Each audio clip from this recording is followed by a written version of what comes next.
Baik, adik-adik, dalam kuliah rancangan obat, atau dulu kita kenal dengan mata kuliah kimia medisinal,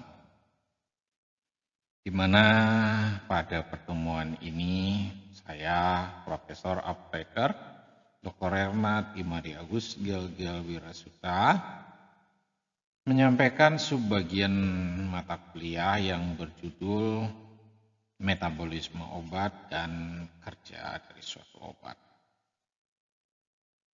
Kita dalam merancang obat, kita harus tahu bagaimana pengaruh dari suatu metabolisme terhadap kerja obat itu sendiri. Sehingga dalam prakteknya ataupun ketika tidak merancang obat, dalam praktek sebagai apoteker dalam pelayanan kefarmasian terutama dia melaksanakan asuhan kefarmasian di klinik, kita bisa mengetahui bagaimana pengaruh metabolisme obat terhadap kerja dari suatu obat itu sendiri.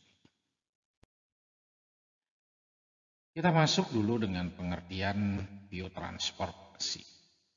Jadi biotransformasi itu adalah reaksi biokimia yang terlibat dalam suatu proses perubahan xenobiotika atau senyawa asing atau obat menjadi turunan yang lebih polar dengan tujuan xenobiotika atau obat tersebut dengan mudah atau lebih mudah dieliminasi dari dalam tubuh. Dalam prosesnya, xenobiotika di awal dikenal dengan detoksifikasi, yaitu xenobiotika melalui reaksi biotransformasi atau metabolisme ternyata tidak hanya mengalami detoksifikasi atau efek dari suatu obat berakhir, tetapi banyak kita temukan bahwa obat-obatan bersifat prodrug setelah mengalami reaksi metabolisme dia menjadi obat atau memiliki efek yang lebih kuat dari parent drug-nya. Nah, hasil reaksinya kita kenal dengan metabolit. Nah, dalam proses ini kita akan pelajari lebih lanjut bagaimana proses yang terjadi di dalam tubuh secara simpel terkait dengan merancang suatu obat. Secara umum, reaksi biotransformasi di dalam tubuh terjadi melalui dua fase.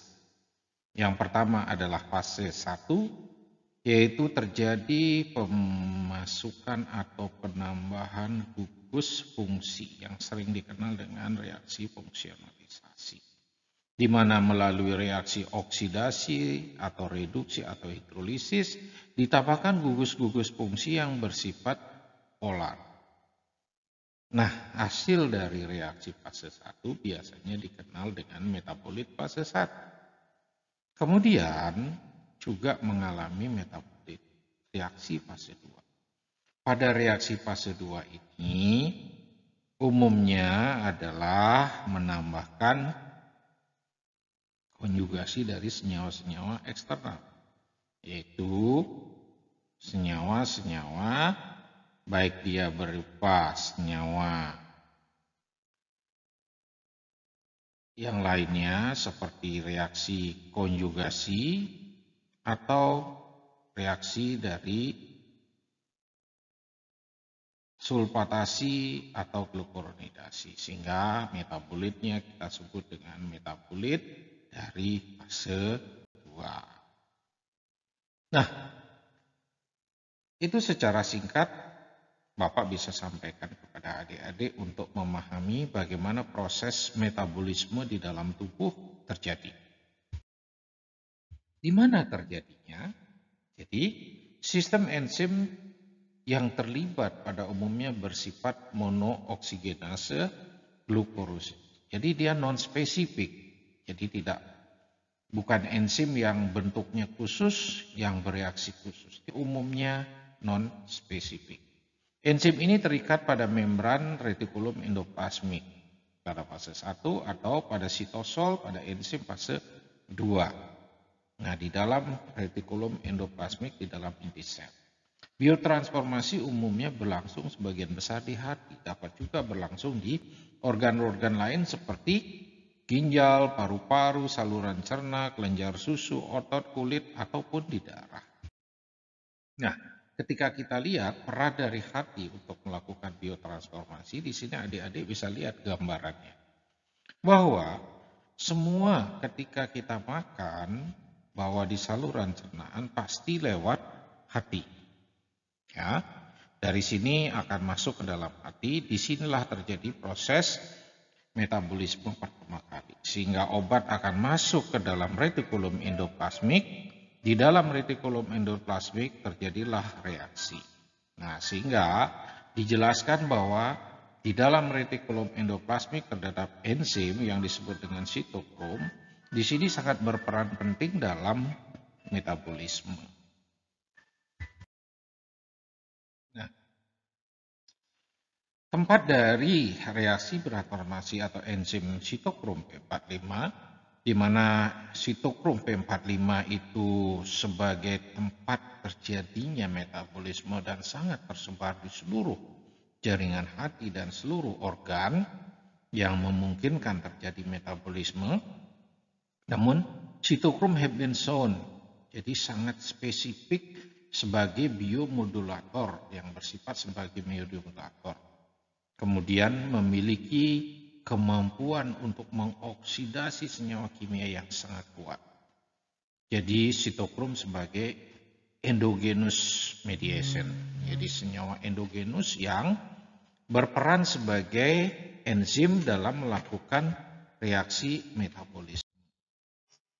Nah, kita perlu lihat sekarang bagaimana biotransformasi dalam suatu sistem atau organ dan tujuannya. Nah, ketika lihat gambar seperti ini bahwa biotransformasi seperti contoh adalah enzim sitokrom P450, di sini secara merupakan senyawa endogenus.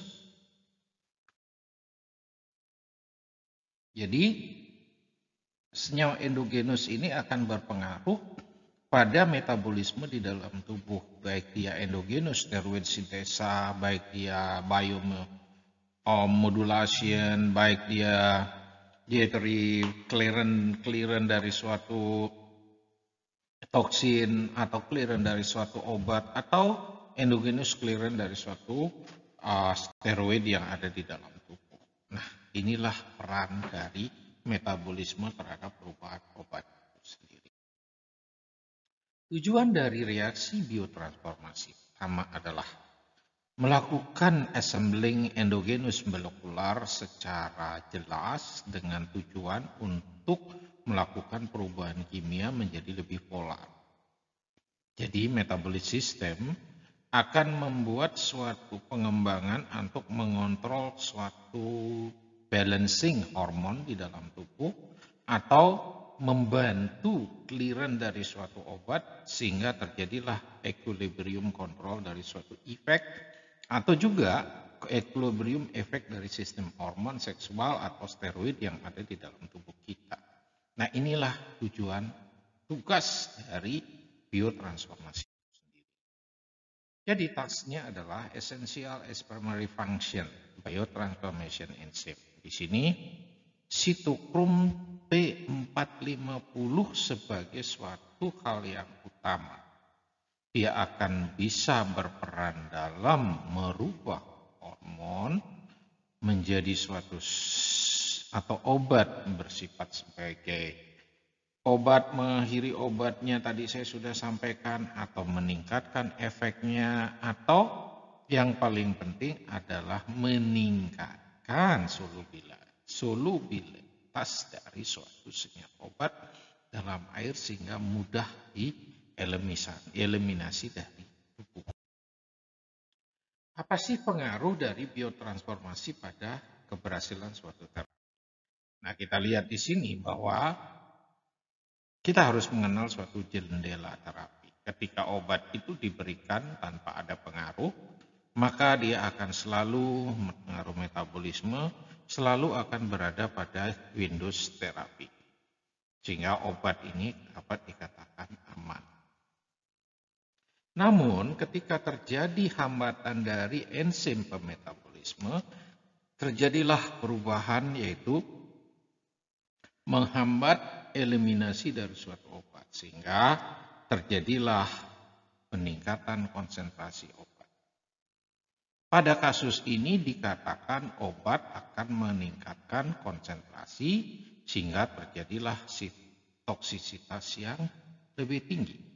Hal yang berlawanan di mana beberapa enzim pemetabolisme akan diinduksi sehingga terjadi percepatan clearance, sehingga terjadilah peningkatan laju eliminasi. Ketika terjadi peningkatan laju eliminasi, maka konsentrasi di dalam tubuh akan turun dengan cepat, sehingga hal ini akan melewati dari minimum efek konsentrasi, sehingga obat dengan penambahan atau berulang-ulang bisa tidak memberikan efek. Nah, inilah pengaruh dari metabolisme terhadap kerja dari suatu obat. Tadi kita sudah bahas bahwa ketika diabsorpsi semua terjadi di dalam gastrointestinal tract. Di sini pertama semua sistem peredaran sistemik akan menuju vena hepatica sehingga akan mengalami metabolisme di hati. Nah, sehingga akan disebutlah Westphal effect atau jalur enterohepatik, sehingga memiliki konsekuensi di sini. Jalur metabolisme enterohepatik akan terjadi penyimpangan dari suatu interaksi, bisa dia terjadi perubahan distribusi, dia terjadi perubahan dari farmakodinamik atau perubahan sistem ekskresi. Dapat juga akan berpengaruh pada toksisitasnya. Ya, di sini merupakan konsekuensi dari reaksi metabolisme dan interaksi suatu obat yang diakibatkan dalam proses metabolisme itu sendiri. Kalau kita lihat sekarang lebih detail, apa pengaruhnya? Kita bisa jelaskan di sini bahwa clearance total itu terdiri dari clearance hepatic, clearance renalis, dan lung. Nah, jika obat sebagian besar di clearance di hepatis, tentunya kemampuan metabolisme sangat berpengaruh pada eliminasi dari suatu obat. Demikian juga mungkin ketika obat tidak akan mengalami metabolisme di hati, dia hanya diekskresikan melalui renal, sehingga fungsi renal sangat berperan terhadap eliminasi dari suatu obat. Nah, penjelasan dari clearance hepatis di sini adalah pengaruh dari konsentrasi obat masuk dikurangi dengan konsentrasi obat yang keluar dibagi dengan konsentrasi obat, sehingga kita sebut dengan rasio clearance enterohepatik, sehingga di sini dipengaruhi oleh laju aliran dan ekstraksi rasionya. Nah, pada umumnya ilmuwan itu menggambarkan apabila obat lebih besar dari 0,7 clearance heterohepatisnya, dikatakan bahwa obat sangat mudah di metabolisme di dalam hati. Namun apabila kurang dari 0,3, obat biasanya dikatakan sangat lambat dieliminasi melalui hati, sehingga jalur sangat menentukan atau laju aliran darah menuju ke hati sangat menentukan. Nah, konsekuensinya dari suatu concentration change di sini akan mengalami suatu perubahan. Tadi kita sudah bahas bahwa mungkin terjadi gagal dalam absorpsi. Mungkin terjadi interaksi obat yang diakibatkan bahwa inhibisi dan induksi di dalam proses absorpsi dan juga metabolisme di dalam hati. Atau mungkin juga nanti akan berakibat pada toksisitas dari suatu obat. Tadi banyak Bapak sudah sampaikan bahwa banyak obat-obatan yang memiliki efek sebagai efek yang lebih toksik dibandingkan dengan parent drug-nya. Ambroxol contohnya. Nah, di sini kita lihat nanti dalam pengembangan suatu obat, sehingga kita harus tahu bagaimana sifat obat tersebut dikaitkan dengan metabolisme dari obat tersebut. Adik-adik, jadi drug and symbiotic metabolism. Di sini bahwa therapeutic view of essential to maintenance of drug concentration in ring of therapeutic windows. Jadi secara pandangan atau kita bisa melihat di sini bahwa metabolismenya perannya adalah sangat esensial untuk melakukan maintain, jadi menjaga konsentrasi obat itu berada pada rentang Windows terapi. Sehingga apa yang dipengaruhi dalam metabolisme adalah suatu proses yang sangat dramatis yang akan berpengaruh pada konsentrasi dari suatu obat. Nah, di sini maksudnya bahwa laju metabolisme akan berpengaruh pada konsentrasi dari suatu obat, atau laju metabolisme akan berpengaruh pada laju eliminasi secara menyeluruh. Obat tersebut akan berpengaruh pada concentration ring pada Windows terapi tersebut. Nah, bagaimana? How do the process sense the process of the drug and the remove the apparently chemical stable entities from the body so effective? Jadi metabolisme juga akan berpengaruh pada bagaimana obat ini atau senyawa kimia ini dikeluarkan secara efektif dari dalam tubuh. Kemudian bagaimana efek sakit, genetik, atau juga lingkungan akan berpengaruh pada proses metabolisme ini. Nah, ini perlu dipelajari, perlu didalami lebih jauh. Selanjutnya adalah bagaimana metabolisme proses atau removal of drug dapat mengakibatkan suatu toksisitas di dalam tubuh. Nah, tadi kita sudah bahas sedikit bahwa metabolisme akan bisa mengakibatkan high toxicity atau mengurangi toksisitas atau mengakhiri dari suatu efek dari suatu obat. Nah, ini kembali secara umum dia bisa dikatakan sebagai detoksifikasi, tapi pada case-case tertentu kita tidak bisa. Sehingga di sini kita hanya melihat bahwa metabolisme itu adalah suatu proses biokimia yang tujuannya adalah merubah senyawa kimia menjadi lebih polar sehingga mudah terlarut di dalam air. Nah, secara proses originalnya didesain di dalam endogenus. Jadi bagaimana sih fungsinya? Bagaimana di dalam sistem endogenus retikulum endoplasmik itu terjadi? Nah, inilah dia yang kita harus pelajari terkait dengan view terapeutik dari suatu obat terkait dengan metabolisme. Tadi kita sudah singgung bahwa metabolisme di sini dikatakan ada 2 fase, namun beberapa buku banyak menyampaikan ada 3 fase. Fase fungsionalisasi, konjugasi, dan fase ketiga adalah suatu sistem epluk, di mana molekul yang sudah dieliminasi balik lagi diabsorpsi dan memberikan efek. Hal itu sering terjadi apabila molekul obat diekstraksikan melalui feses, kemudian dengan mikroflora usus akan terserap kembali sehingga terjadilah perpanjangan window konsentrasi obat di dalam tubuh sehingga efek obat akan menjadi lebih panjang. How the first phase system metabolism start. Jadi bagaimana metabolisme itu bekerja pada fase 1, kita kasih gambaran bahwa obat terabsorpsi akan terdistribusi, kemudian sistem distribusi akan xenobiotika membawa ke hati, dari hati akan terbawa ke hepatosit, kemudian xenobiotika akan terbawa dalam subselular hepatosit, kemudian masuk ke dalam smooth endemic reticulum endoplasmic, kemudian masuk ke raug reticulum endoplasmik, jadi reticulum endoplasmik halus dan kasar, kemudian reticulum endoplasmik halus memiliki struktur patang dengan dinding yang sangat lipofilik sehingga xenobiotik nonpolar agak susah masuk, sehingga disinilah terjadi reaksi jalur sitokrom monooksigenase, yaitu perubahan dari metabolisme obat atau detoksifikasi dari suatu.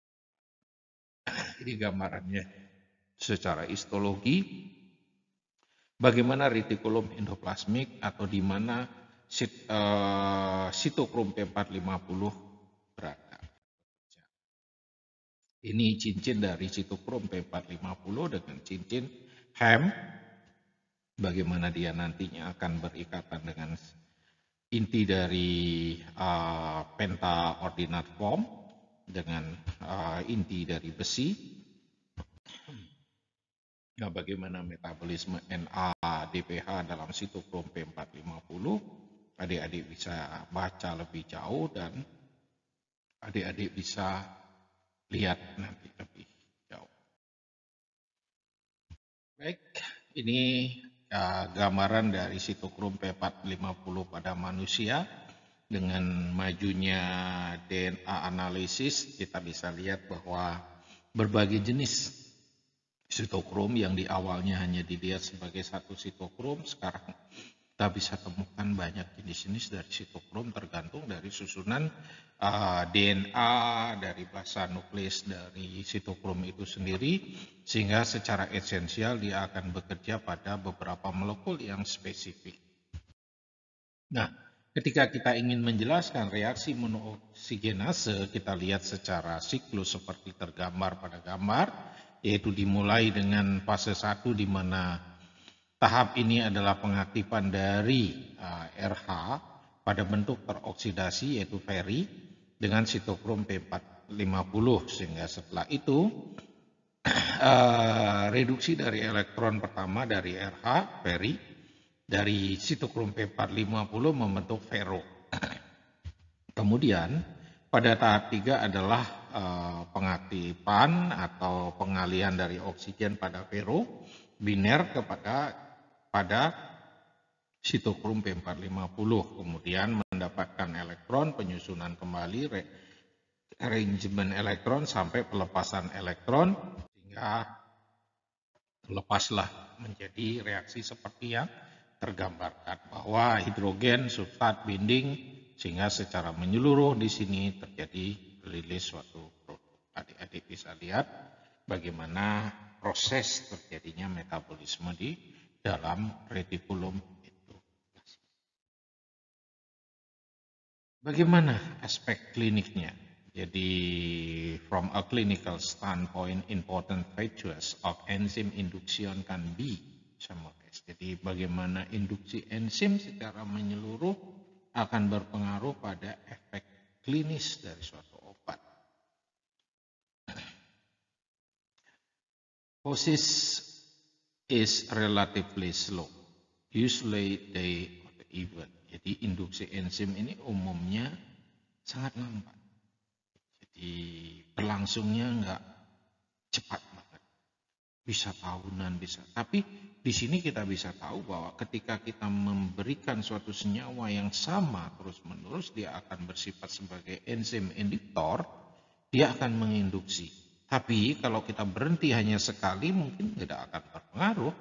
Nah, kemudian secara potensial akan mengakibatkan perubahan obat, konsentrasi obat kalau dia menginduksi enzim. Jadi jumlah enzim akan meningkat, laju dari metabolisme akan lebih cepat sehingga konsentrasi obat akan menurun. Namun kita sadari di sini terjadinya tadi lambat.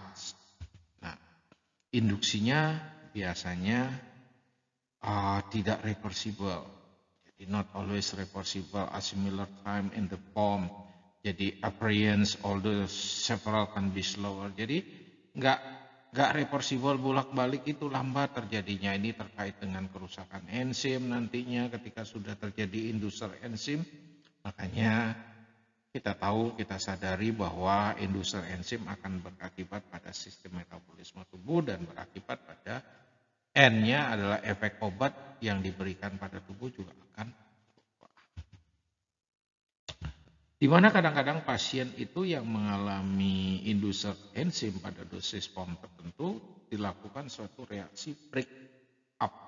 Jadi treatmentnya dihentikan, digantikan dengan obat lain. Sehingga induksi enzim tidak berkelanjutan.